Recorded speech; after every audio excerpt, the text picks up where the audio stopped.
wins and losses come in different form, right? Obviously, the first half of the game, it looked like we were running away from them, and they're one of the best offensive teams that we've had to prepare for, because they've attempted 100 stolen bases. They have a lot of bunts. They don't strike out much. So I knew that they wouldn't go away. Connolly early got us off to a great start, pitched 6 great innings of shutout baseball. And, our guys came out of the bullpen and were not sharp, and that's to their credit. They were opportunistic when we opened the gates for them, and didn't play great defense there in the back half of the game. Had a couple of plays that we've been making all year and need to just finish it off. But, a lot of guys had a great days offensively. Ethan O'Donnell and Kyle Teal and Anthony Stefan, all three, and other guys as well certainly performed.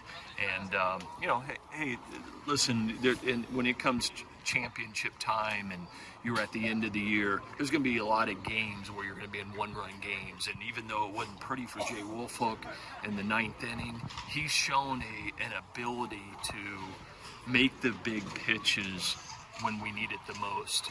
Sometimes you might walk somebody, but he's always been able to manage it and do enough, and we had complete confidence in him that he was going to do the job for us there at the end. And this finals break is coming at a good time. We played a lot of baseball, and so we'll get a couple of practices in here around their final exams and get the guys ready for Radford next Wednesday, and then the final 2 weekends of conference play.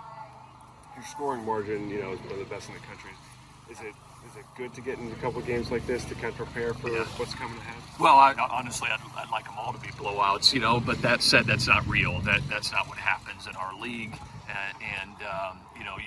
Again, when it comes around to championship time, they're going to be close ball games. You got to make the plays and the big pitches at the most important time, and so there's value in it. Certainly, you don't want to get to it how we got to it, but certainly playing tight ball games and finding a way to win them is important.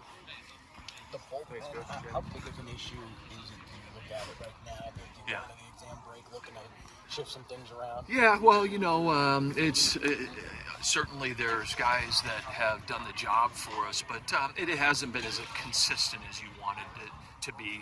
Evan Blanco pitched great this weekend and was outstanding, and then they got 3 runs off him there with the big home run. So Jay's done really good at times, but he can continue to be more consistent for us as well. I thought Andrew Tonis threw the ball really well last night. So, it's just been it's been a little bit of a challenge finding exactly who fits what role, and it's because there's been so many times they pitched well and then not so good at times, and so hopefully we can digest this and put a good plan together for the stretch run going into the the last 7 ball games of the regular season.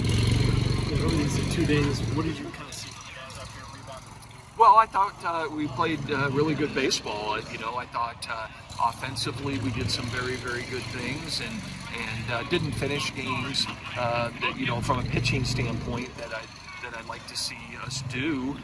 But you also have to remember, these guys were pitching on the bullpen. A lot of them have pitched over 17 appearances, and that's quite a bit. We've relied on them a lot, and that's because there's certain times over the last 3 weeks that some of our starting pitching performances haven't went past the 5th and 6th innings, so they're being used quite a bit. Kevin Jacksel, a freshman, Blanco, those guys have been used a ton up until this point, more than guys have in the past, so they've got quite a few appearances. That's good because they've got a lot of learning experience, but now they need to catch their breath a little bit, get their legs underneath them, and be ready for this stretch run. How much does it help to have a week off just for the pitching right now? Well, I think it helps. You're always a little bit concerned about stepping away from the game just because of instincts and things like that for a week. But I believe that it's coming a good time for some of those pitchers to get their legs back in them and catch their breath a little bit, get ready for the stretch run, and also position player wise. I mean, primarily other than second base and left field, we're playing the same guys every day, And April's a long month. You know, it was there's a lot of baseball that's played in April, and the same guys are playing every day. And so I think it could be coming as a good time for everybody.